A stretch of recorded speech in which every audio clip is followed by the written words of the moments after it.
So, wait. I have a question for you. Ooh, what's going on outside? I'm so sorry. You might have to mute me for part of this. Or I might have to, find... Yeah, but if like, you some speak, of I those... can't mute you while you're speaking. I know. Oh, God damn. Wait. It's fine. People just gotta stop having fires and emergencies in my neighborhood so I can fucking record my podcast.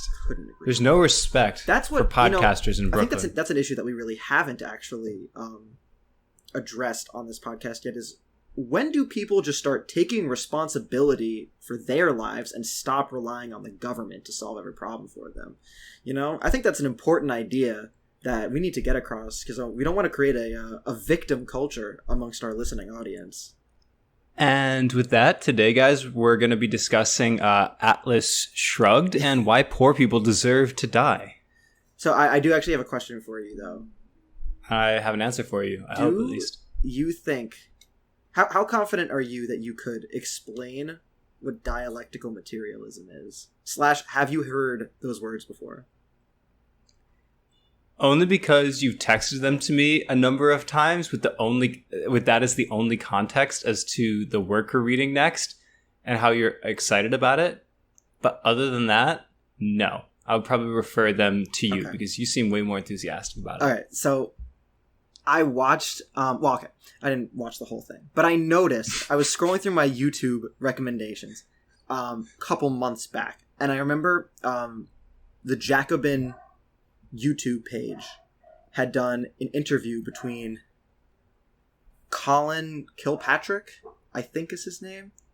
Kaepernick? No, not the football player. I'm so sorry. You probably just haven't heard it. I think he's the guy who writes for Jacobin. And Matt Christman. I'm sorry. I just assumed you didn't know sports.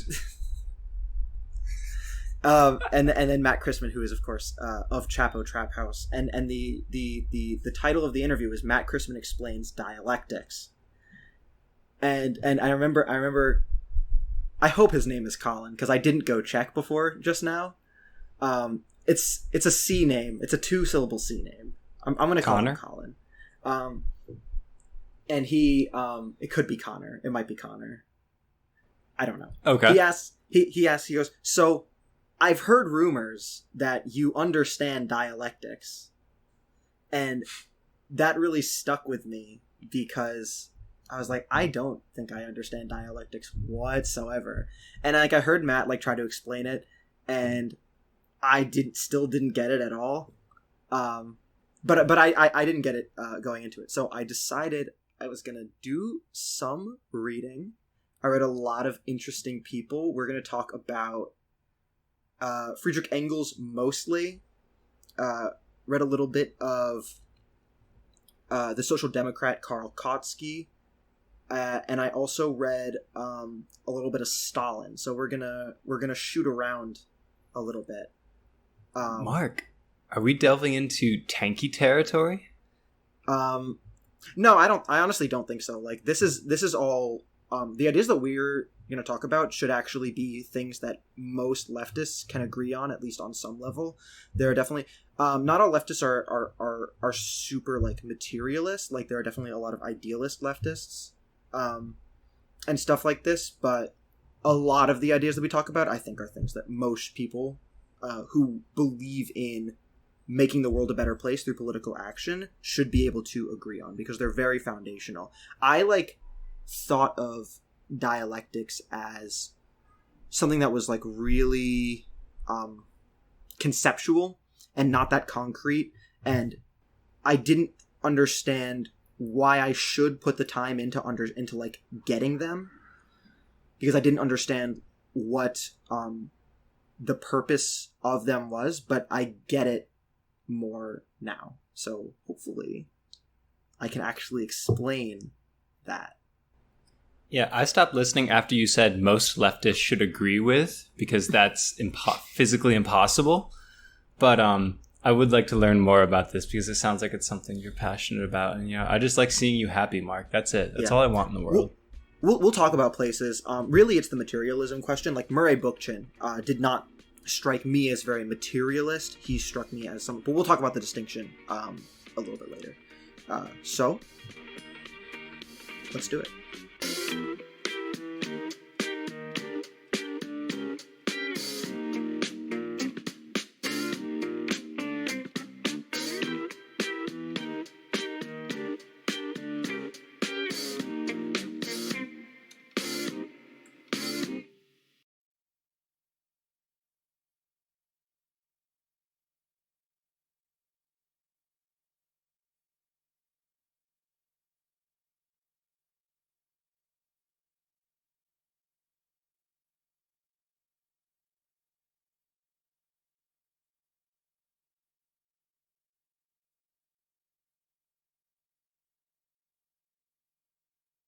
I'm looking at the script, like just like skimming it with my eyes, and I'm so happy I've started drinking for this.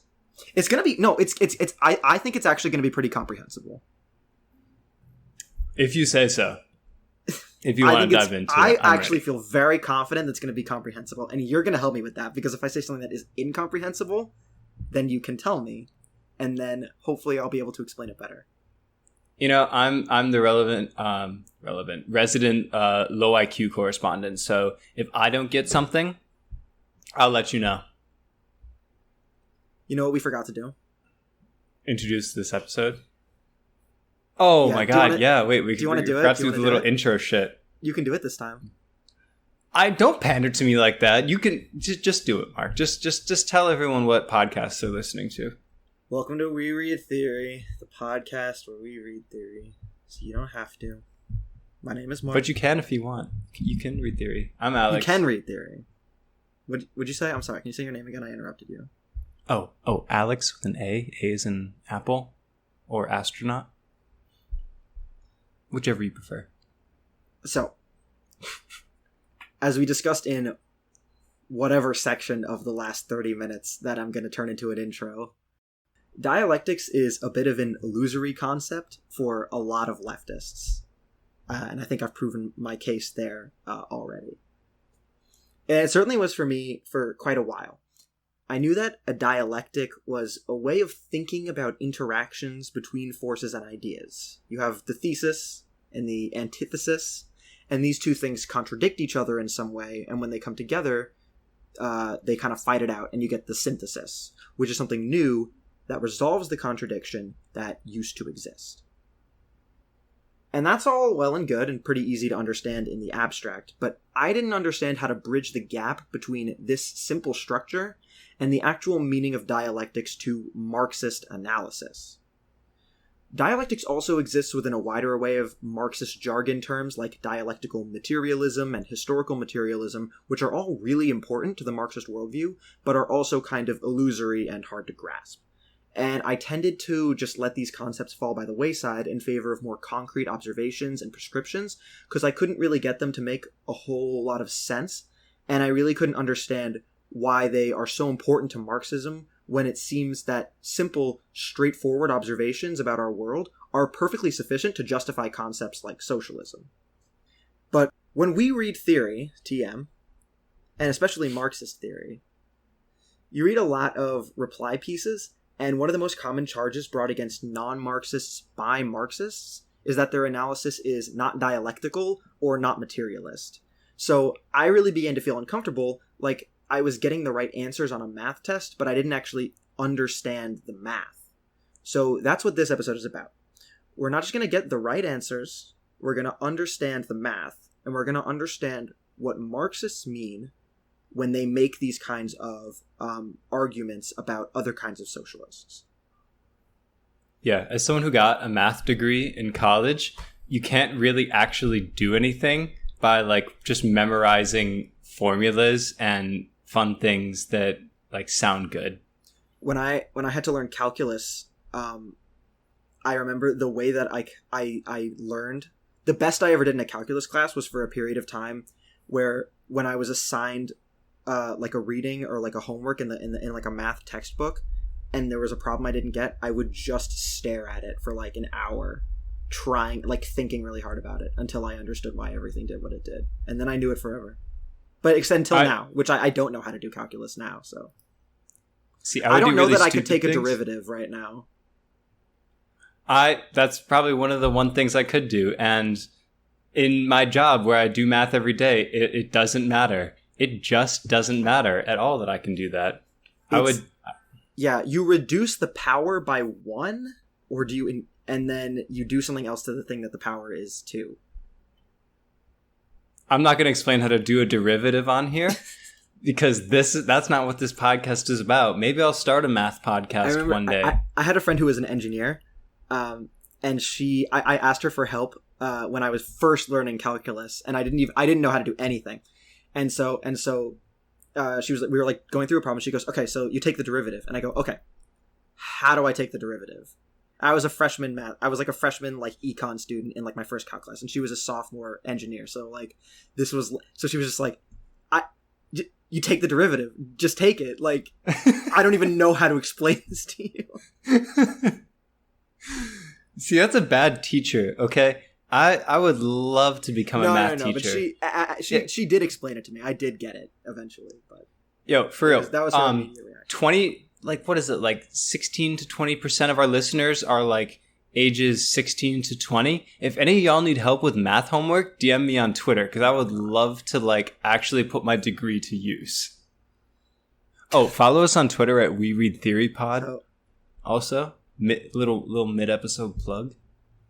I'm kind of putting my not my econ degree, but my minor in medieval studies is kind of getting put to use. I'm doing a lot of the same basic things I used to do. I feel like if anyone minors in anything, it's something they choose midway through their college career. It ends up being something they really love a lot more than their actual major. What I finished up my econ degree the first semester of my senior year, and so I was basically just a medieval studies student my last semester, and I worked harder and got a better GPA that semester than ever before. And you probably enjoyed your time there more. Time. It was fantastic. I also took a life drawing class, so I got to like twice a week I would show up and someone would just be naked in the middle of the room and you would draw them, and that was absolutely lit. That was one of the best times I ever had. I had a art teacher who on our very first day he had us draw like a plastic skeleton, and he comes around to my art. He comes around to what I've drawn. He tells me that that's horrible and I need to start over, and so I take it down and I start a new one. About 10 minutes later he comes by, I'm like halfway through the skeleton again, and he goes, oh well, that's better, but it's still shit. And I knew... Wait, did he say it like that? Because I remember you like having a specific quote about it. I'm not going to do the offensive Montenegrin accent. Oh, I thought it was Russian. I'm stupid. Oh my god. Yeah, I mean, I'm a filthy American and I have no idea what different accents sound like, so I'm sure my Montenegrin sounds like a Russian accent. Okay. I know he said it is better, but still shit. Yeah. So let's talk about dialectics. Impeccable transition. So when you look at the word dialectics, you notice a couple things about it. First, it begins with die, meaning two. And it also looks and sounds very similar to the word dialogue, which refers to words spoken by a character, like in a conversation. So a dialectic is a conversation between two people, or ideas, or just forces. The concept of dialectics has its roots in ancient Greek philosophy. Those of you who've read some Plato will be familiar with the dialectical structure he employs. In works like The Allegory of the Cave, Plato pits a fictionalized Socrates against some member of the Athenian public and asks them a straightforward question about philosophy. And the opposing person generally is made to respond with a widely accepted view of the issue. And the dialectic takes place as Socrates progressively asks more and more questions, identifying contradictions between the ideas presented to him and the observable phenomena that they are meant to explain. And the dialectic ends when a conclusion is reached that satisfies both parties because it no longer possesses the internal contradictions that the original ideas being challenged did have. And many Greek philosophers believed this to be the absolute best way to arrive at a philosophical truth. And what's important to notice about these dialectics is that Socrates does not come in arguing the conclusion against the status quo. He attacks contradictions in it and allows the idea to develop progressively until a conclusion without contradictions is reached at the very end of the process.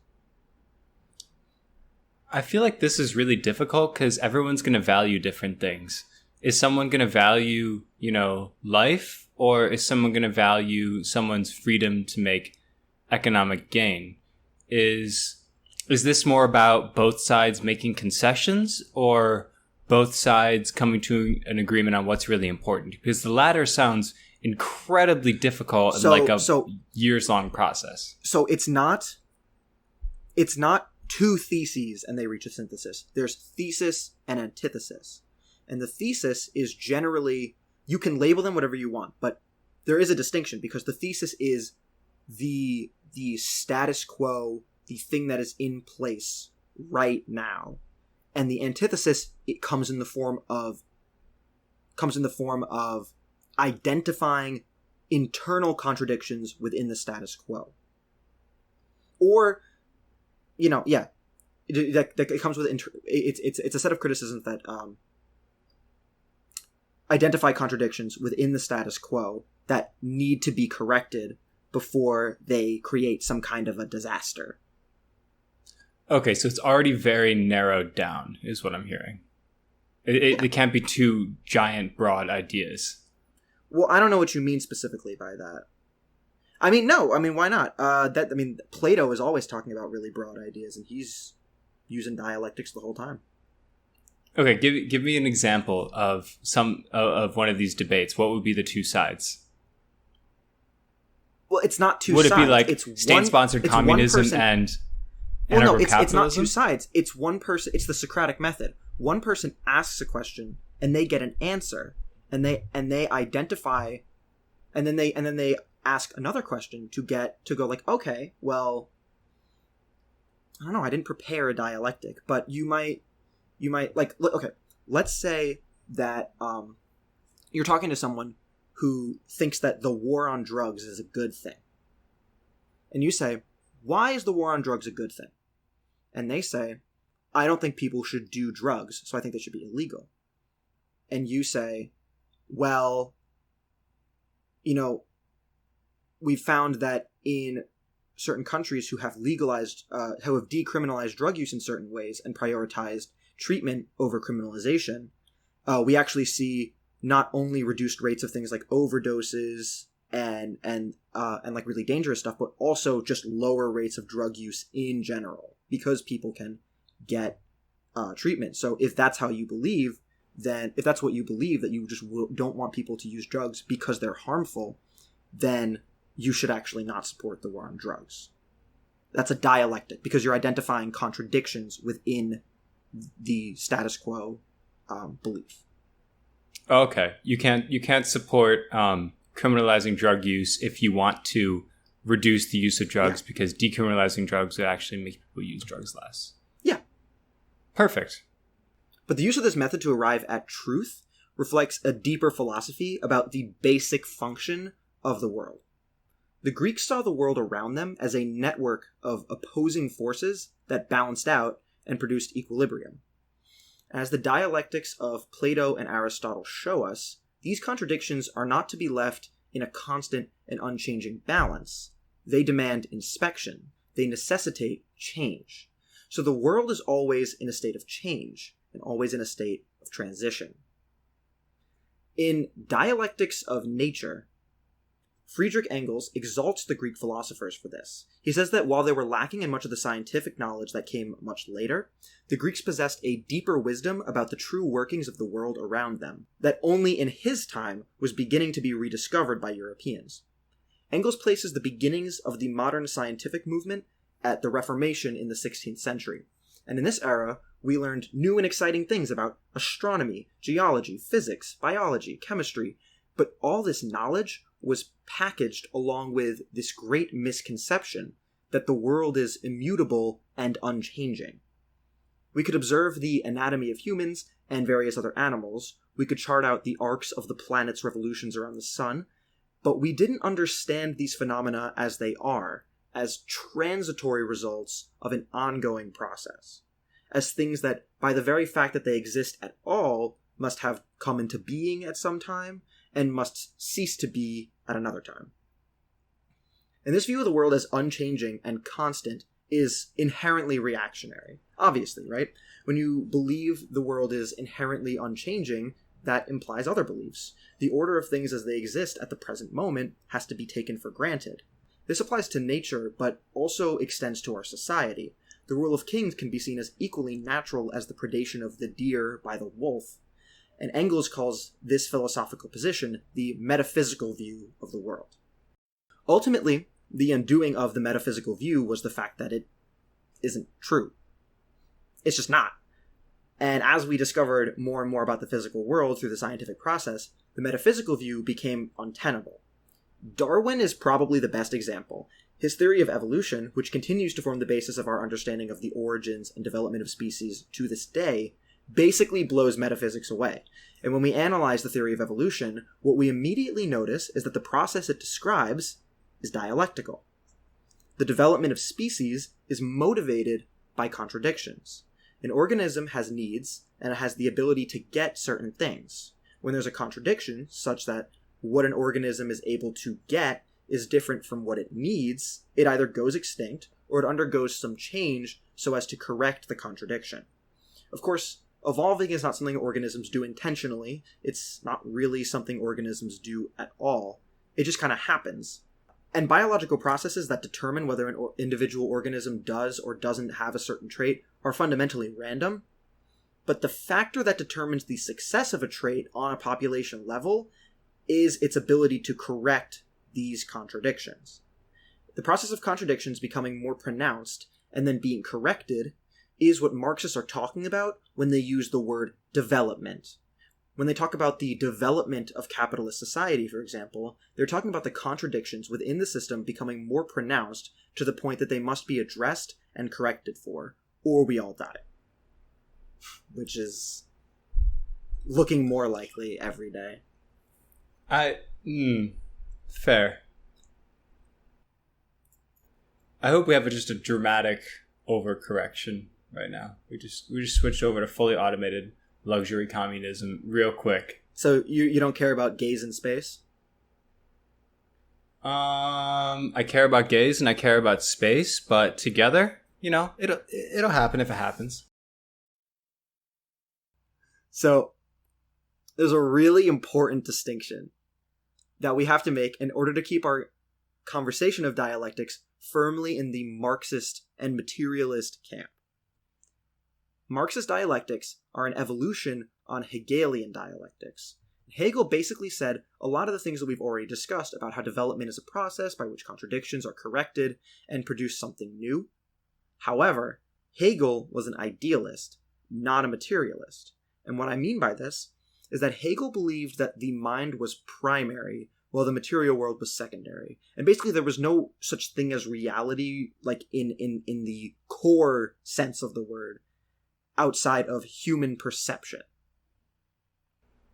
And this means that the really important dialectics that occur and change our lives are the ones that occur between competing ideas.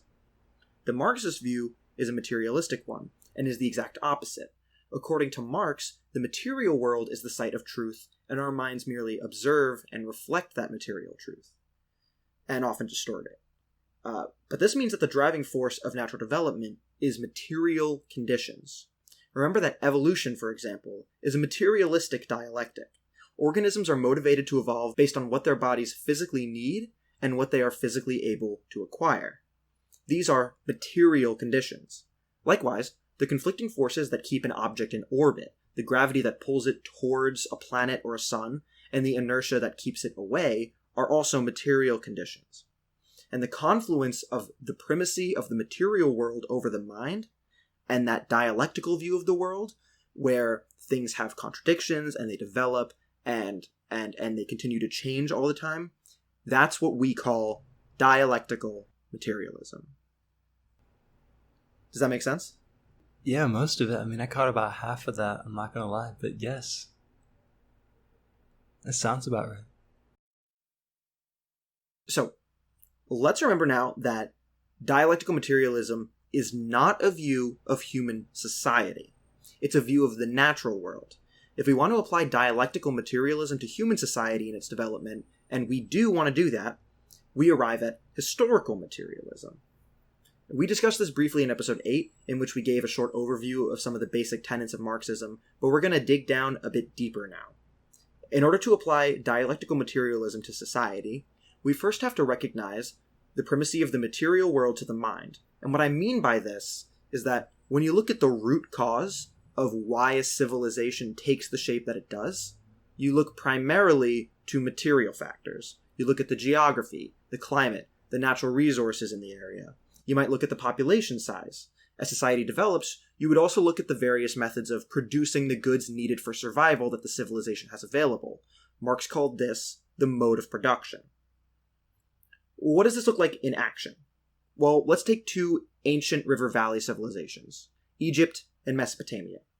Both of these societies were built along the banks of great rivers that periodically flooded, depositing silt which made the river banks extremely fertile for planting, which allowed civilizations to flourish there.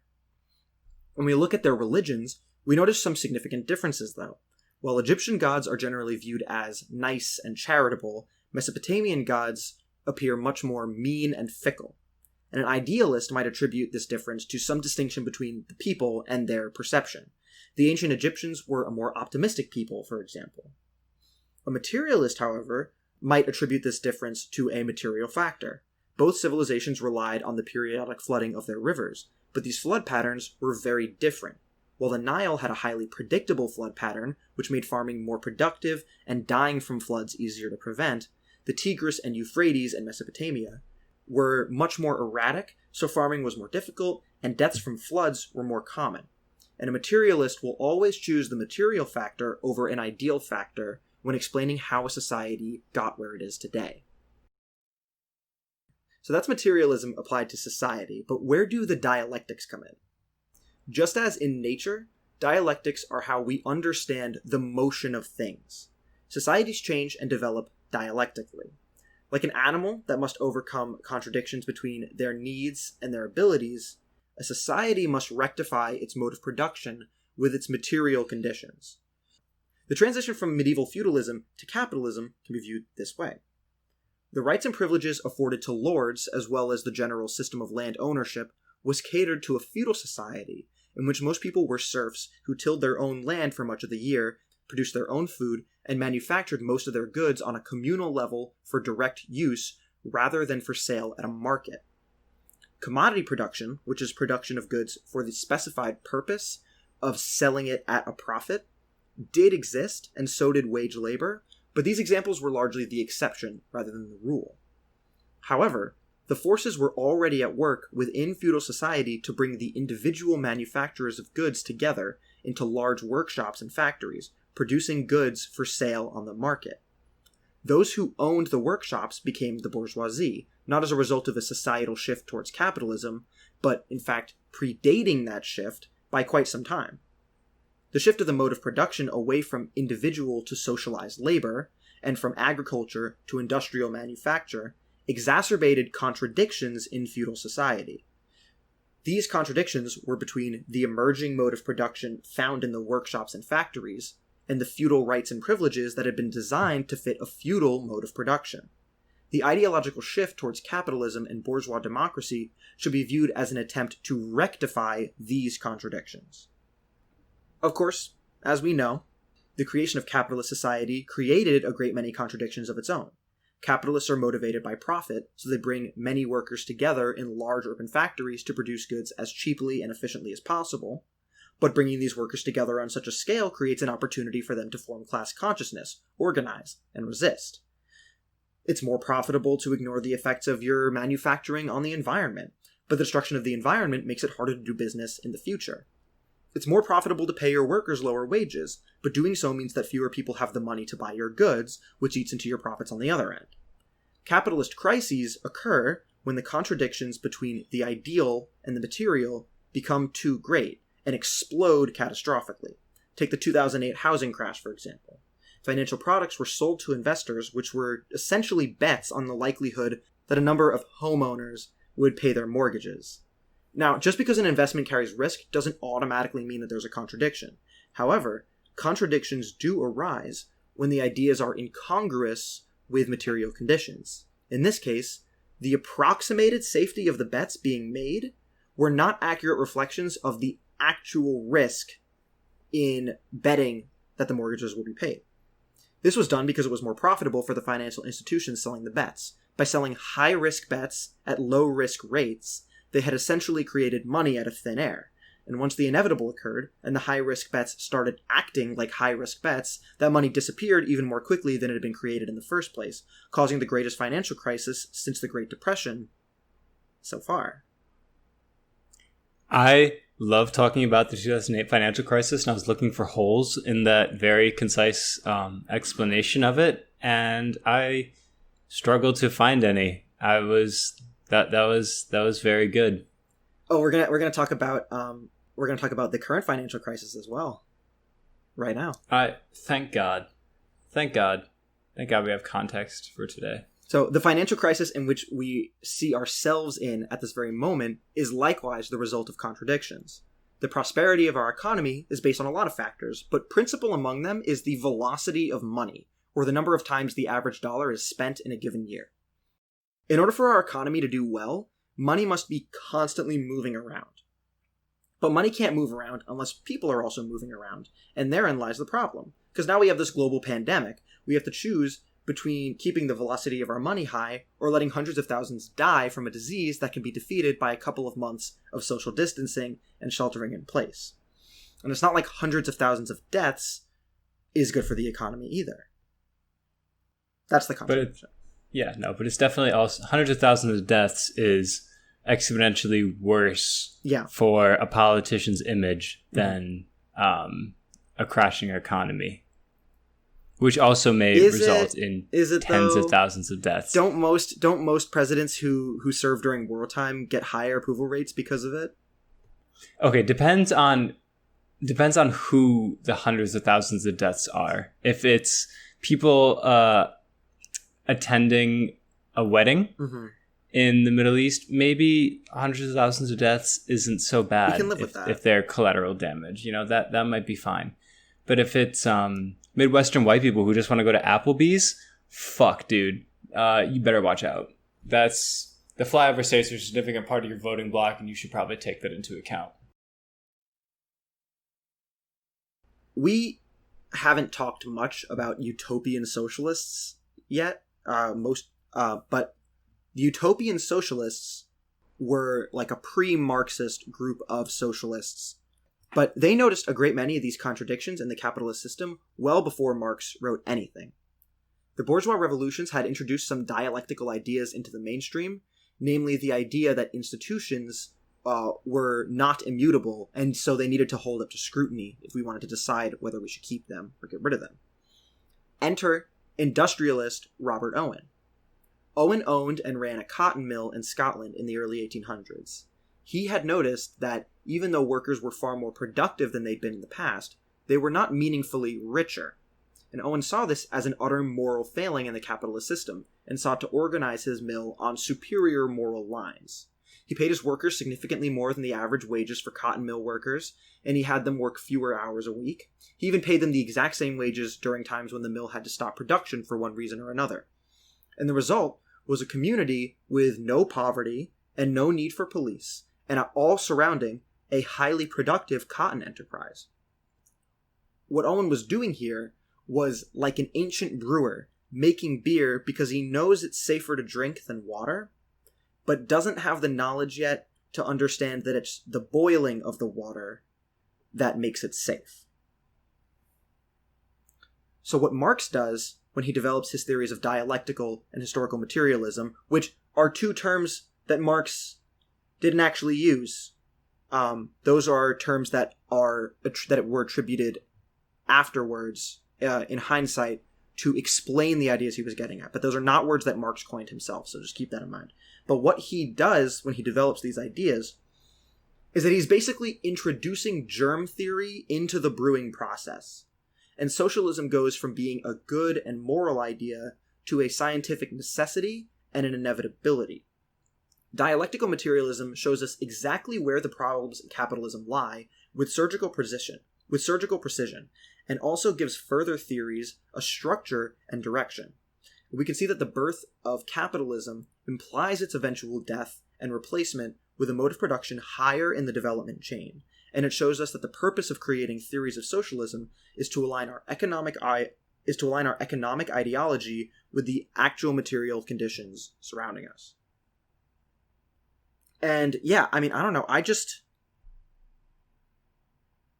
feel like you're not like feeling it the way I did when I read all this shit.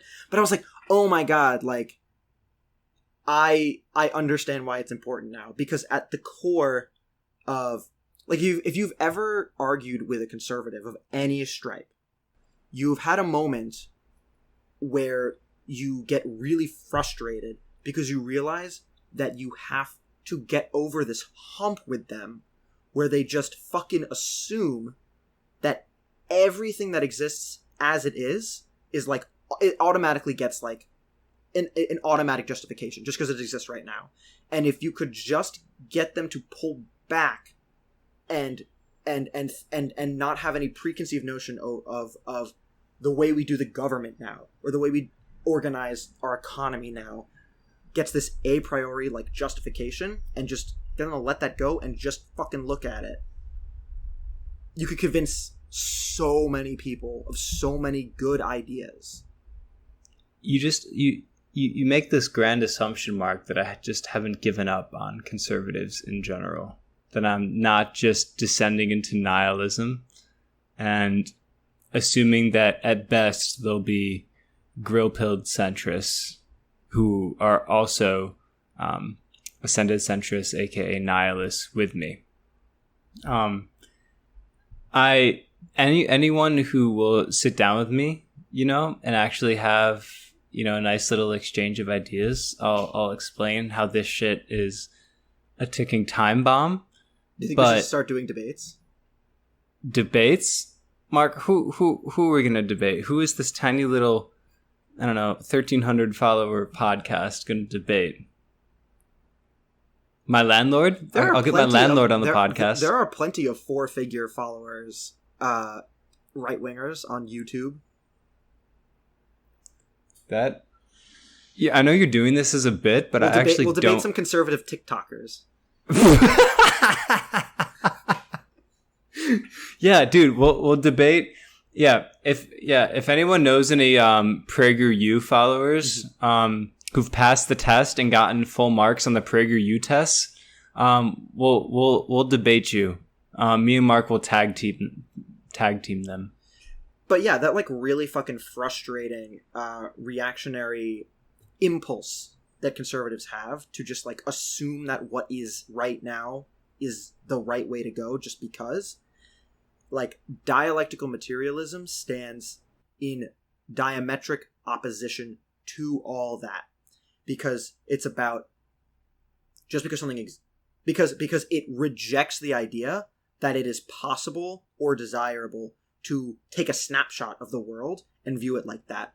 Things are always viewed as being part of a process, and part of a process that isn't cyclical either. Like, there are no cycles in dialectical materialism. It's always further development. Even things like the moon cycle is not a cycle because the moon is in an orbit that gets a little bit farther away from the Earth every single day. So every single moon cycle is a little bit different. Every single year, even though we think of years as cyclical, it's a little bit different. And the years began when the solar system was formed, and eventually the solar system will die and the years will end. And so it's not cycles. The world is in a constant state of development. And we can think of development as being progressive and getting higher, but that's not necessarily the case.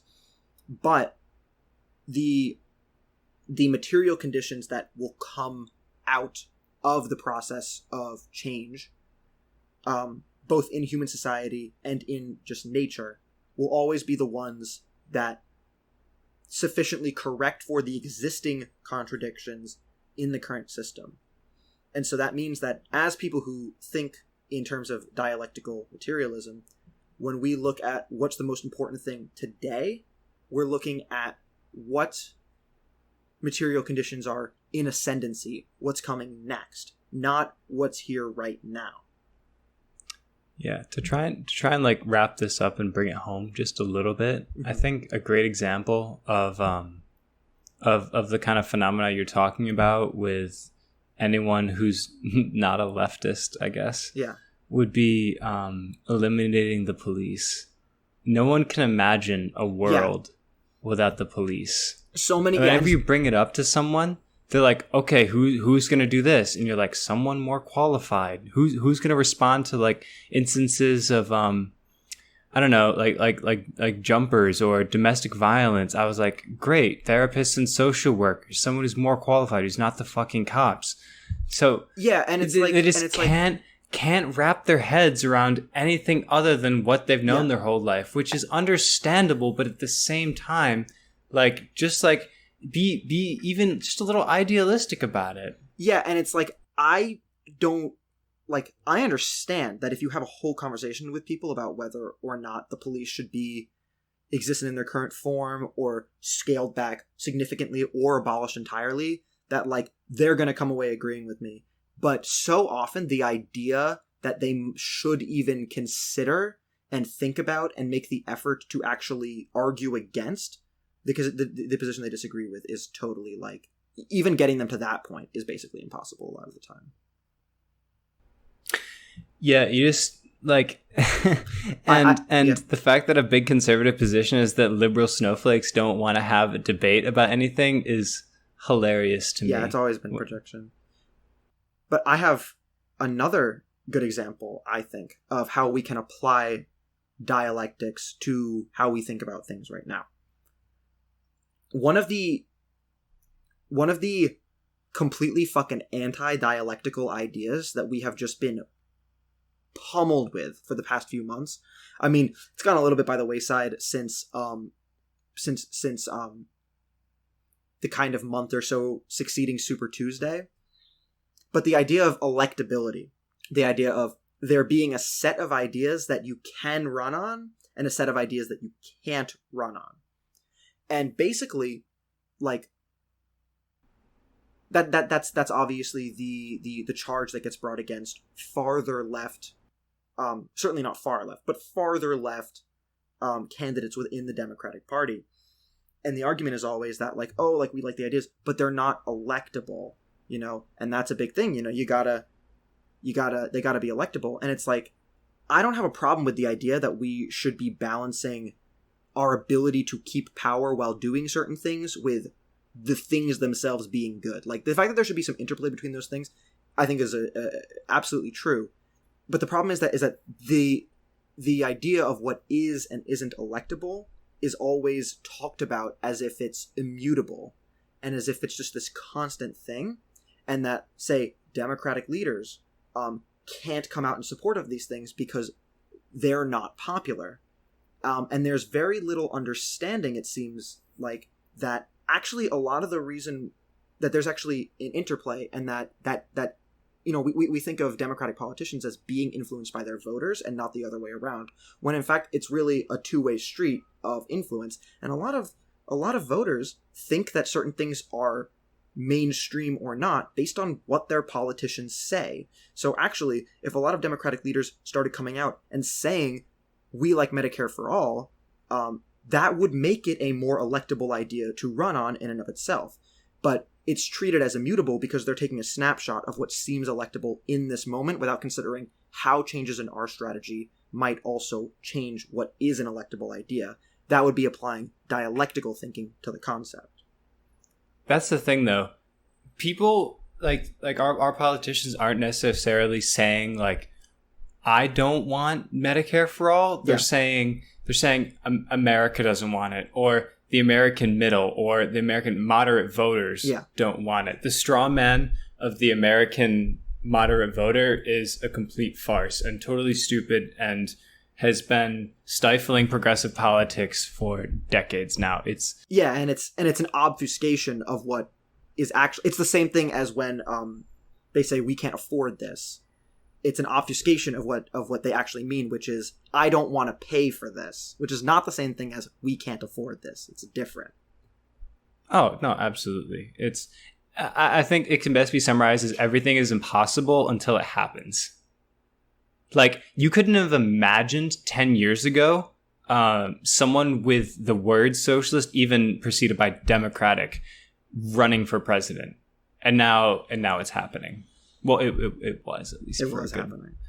And now we're at the point where we're just posting memes where Lenin says, "And where does your failed electoralism lead you?" Back to me. So okay, there is an aspect of dialectical materialism or dialectics in general that I didn't get to go over because it felt a little bit disjointed. I know it is important, but it did feel a little bit disjointed. But it is also important.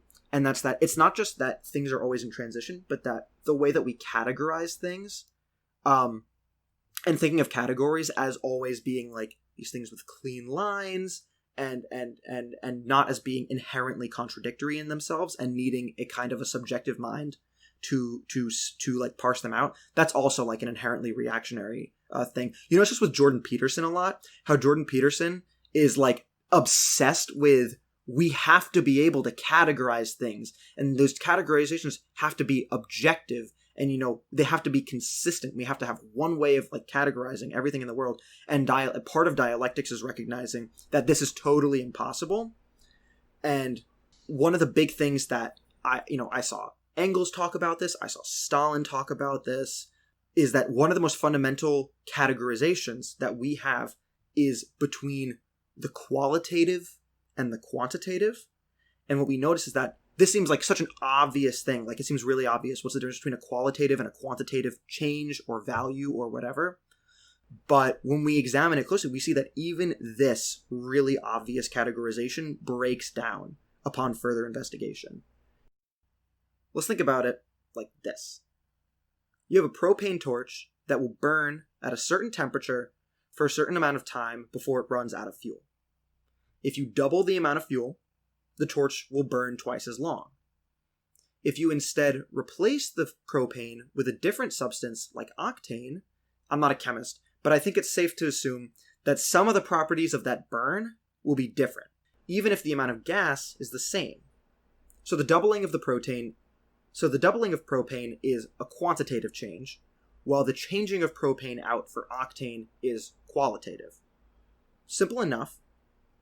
But if we zoom in, we see that the qualitative difference between propane and octane becomes quantitative when viewed on a smaller scale. Ultimately, both compounds are just combinations of a different number of the qualitatively identical hydrogen and carbon atoms.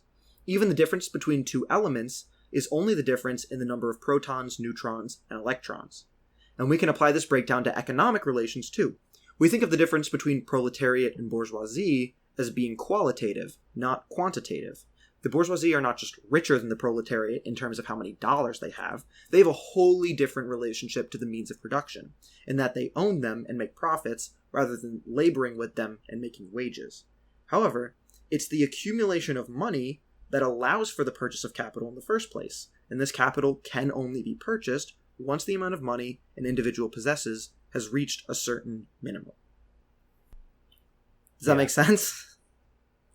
Yeah, no, that makes total sense. It's like half of, like the first part of what you said, in regards to breaking things down into smaller parts makes qualitative things more quantitative. If you're doing an ML algorithm to categorize different, I don't know, you say images, machine learning algorithm. I was going to ask you if that meant multi-level.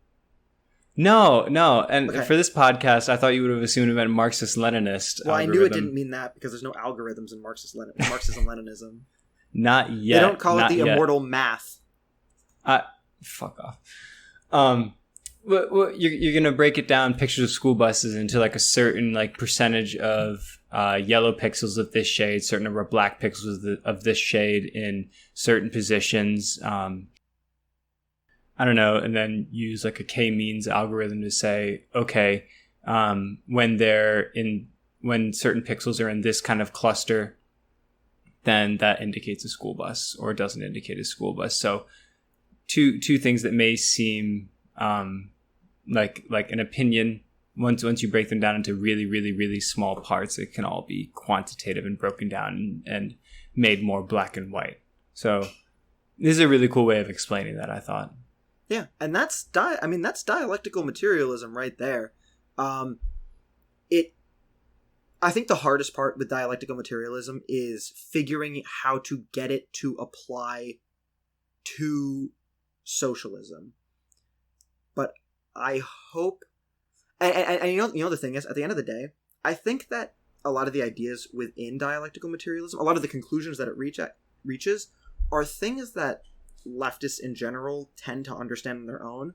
Like why is dialectical materialism important?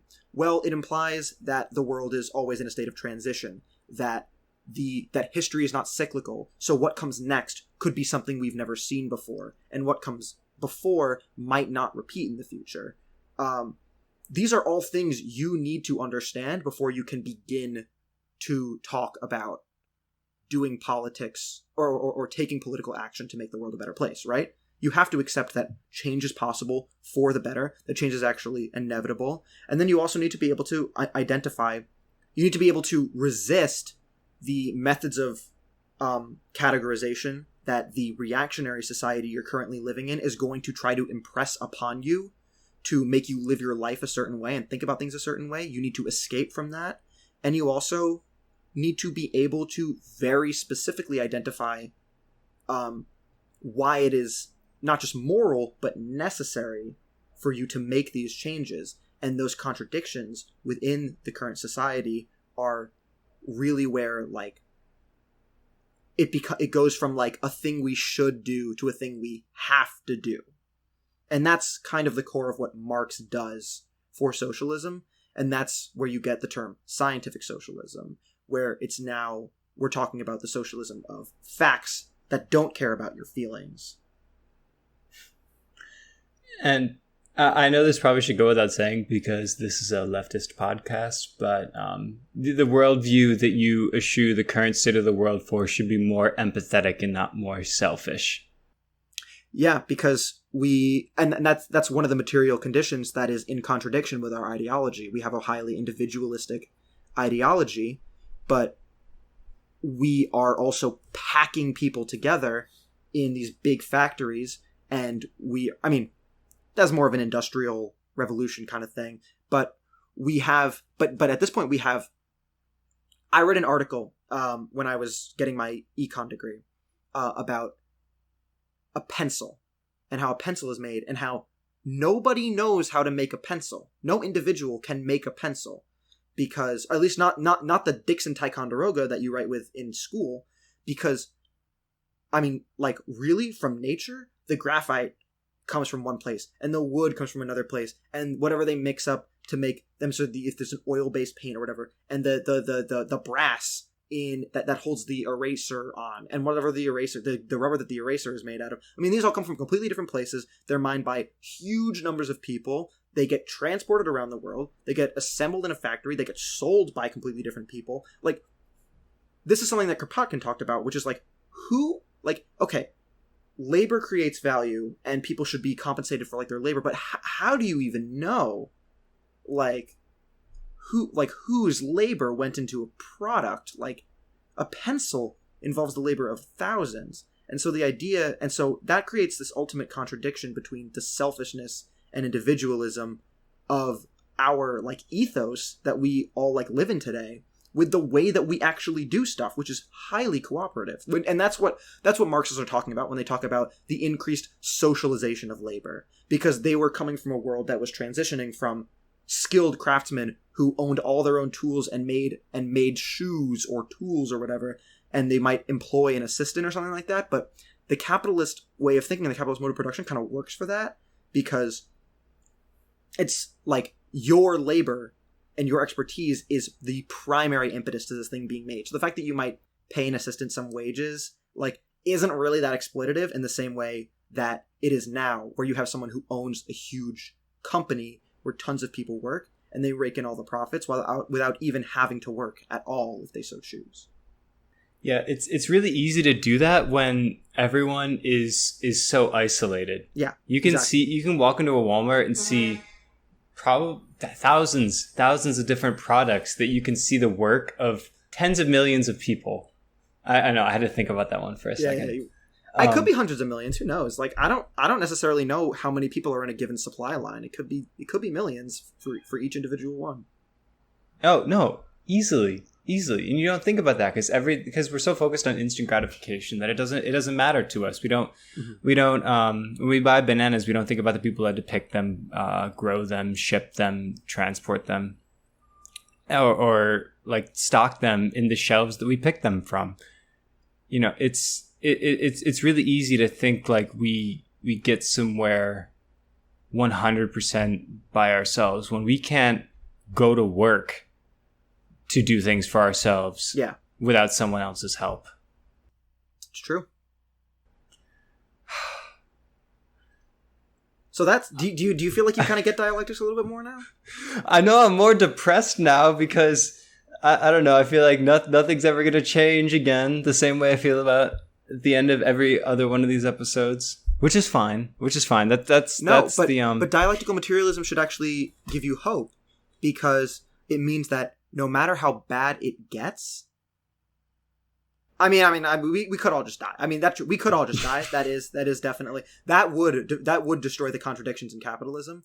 But we also it means that reckoning is inevitable and it has to come someday. It can't just go on forever. Like 1984 is wrong. There's no boot stamping down on humanity forever because the contradictions have to come to a head at some point. They develop and they exacerbate and they have to come to a head at some point. So what I'm hearing is that even if climate change is not curbed within the next 10, 15 years, we all die in horrible weather events, at least all have been right. Pretty sweet, right? It's pretty cool. It feels good. It feels good, man.